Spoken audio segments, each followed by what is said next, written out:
Okay, so today we have a Legion of Everblight Carnivean. This is part of a commissioned Legion of Everblight army that I'm working on right now. And I've primed it white, and what we're going to be doing is we're going to use the airbrush and spray it with a dark blue-gray, focusing on all the undersurfaces. And then once that's all dry, we're going to hit it from the top and do a little pre-shading with a light blue. The client who is requesting this army wants the skin to be a light blue, like an icy blue color, and the rock formations and the rocky patches on the skin to all be black. So what we're going to do, when you want something to look black, in my experience at least, you never want it to actually be black, because then you can't really do any good shadowing on it. So what you end up doing is doing a very dark gray and then washing it and fading it and then doing a few little gray highlights on the pinnacles of each of the surfaces. So that's what we're going to aim to do, and I'm going to get the airbrush prepped up and we'll start on that in just a second. So here's the color I've mixed up. It's a dark blue-gray. Okay, it's not very mixed. Okay, well, neither is that, but you get the idea. It's a dark gray with some blue tinges to it. So we're just going to go ahead and essentially just go over the whole thing again. And some of you may be asking why I didn't prime it black first, if we're just going to be going back over it. You know, why white? And I find that you end up using a lot less paint to achieve the color that you want if you're airbrushing it directly after to give it a base color if you're using white first. So,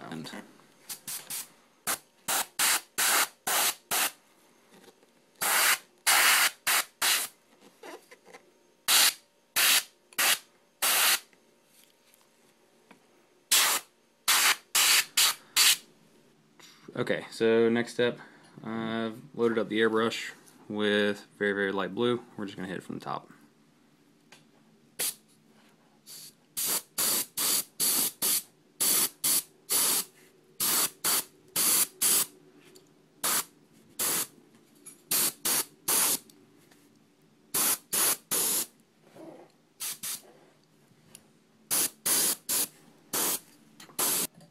Okay, so here's the result.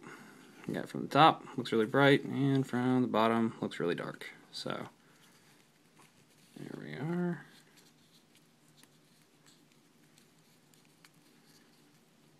Okay. And I'll get the airbrush cleaned up, and we'll be back in a sec. Okay, so now, as you can see, we've got some really nice shadows almost instantly here.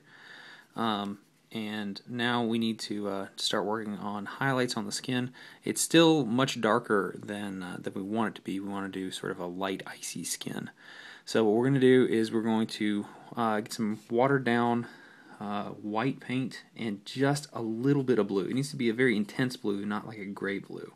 So just like a true blue. I'm not using a Citadel blue here. I'm using Folk Art True Blue. It's just a really bog standard, intense blue. There you go. And if you can see tip of the brush there, I guess it's not really easy to see on the brown bristles, but it's just a little touch of blue. It's essentially the same thing we just sprayed here, but we're going to go ahead and darken it up a bit. I'll get started right here under this top panel, and it's going to be okay to get a little bit on the plating, because we're going to go over that with a really dark color. So really we should be working down so that we're pulling towards the upper areas so we get lighter as we go up.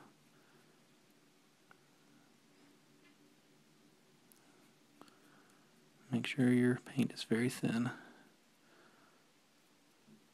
These are really very large areas to be painting. So it's going to take a little while. I'm going to go ahead and get a coat of this on the entire thing, and I'll be back in a second. we've got the first highlight done now.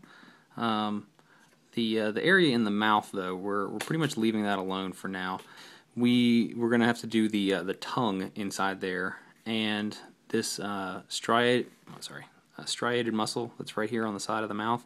That's gonna be sort of a pinkish color, along with the gum line probably. But now it's time for highlight number 2, and we're going to essentially be using the same color.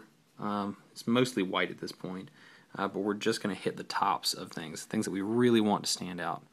So we're still going to be pulling up towards the tops.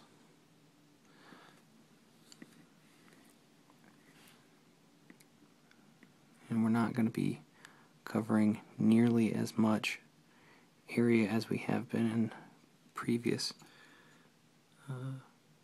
shades here. So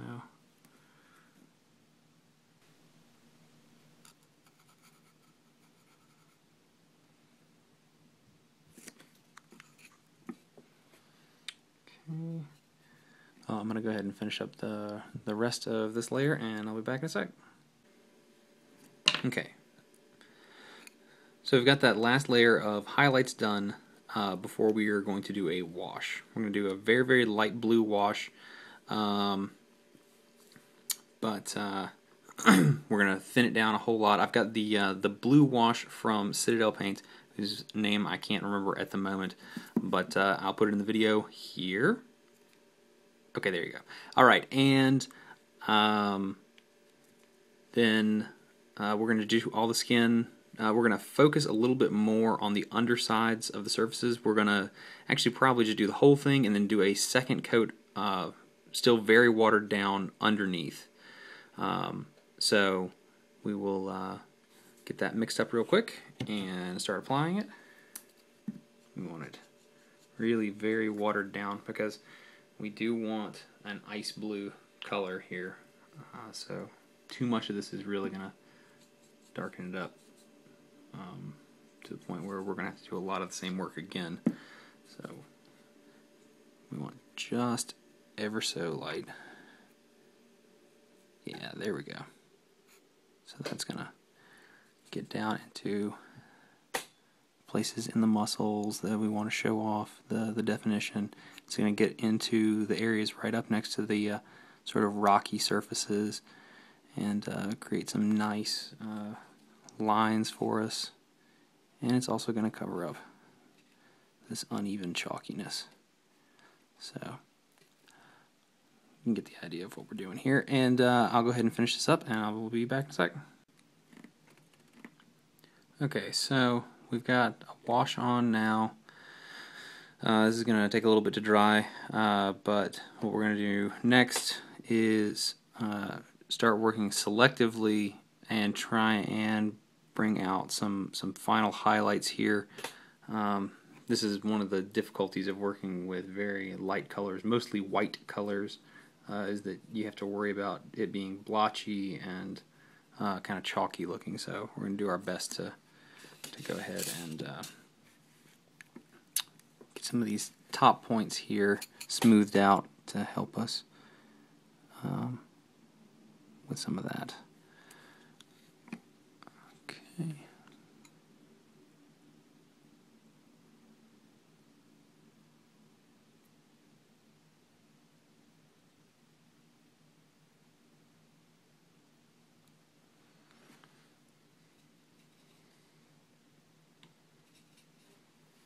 Still keeping the paint really fairly thin here. Possibly a little more opaque than we were working with before, but still very thin.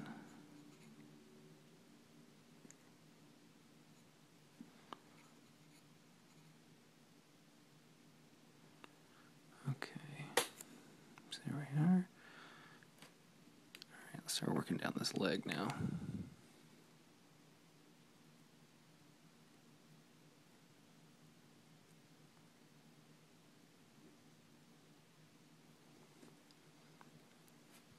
Okay.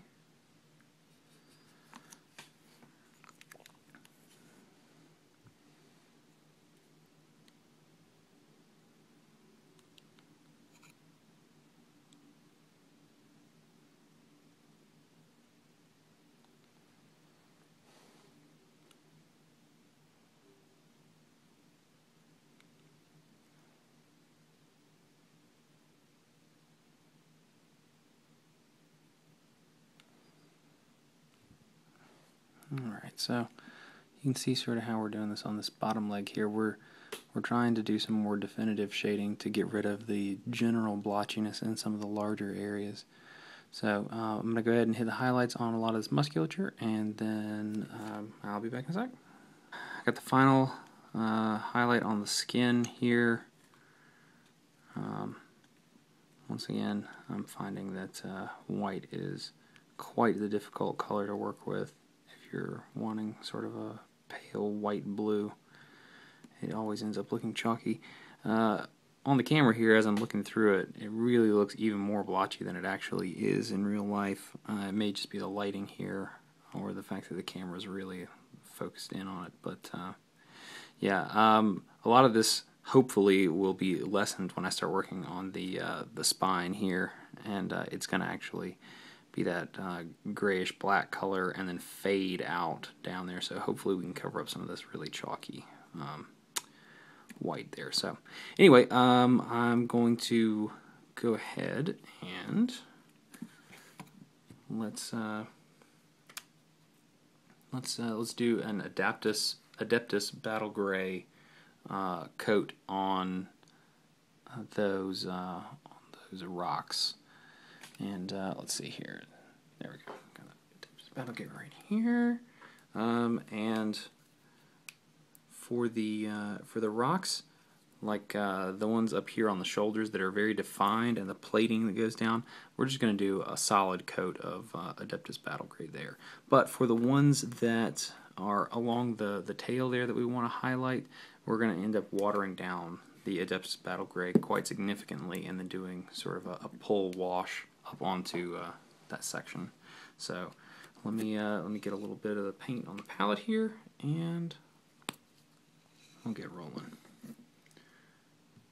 Even though we're not doing a wash with this, I am going to water it down just a touch, because the foundation colors from Citadel tend to be a little on the dark side. So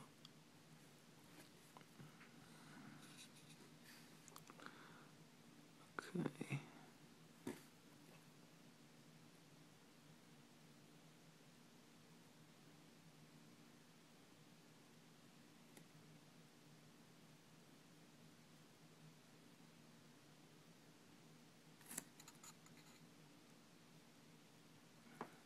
I need to be very careful not to get onto any of the skin.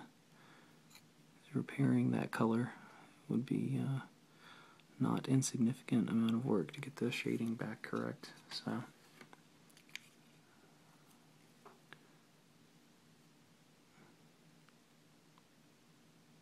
okay, well, I'm going to go ahead and get all the rocks, and I'll be back in a sec.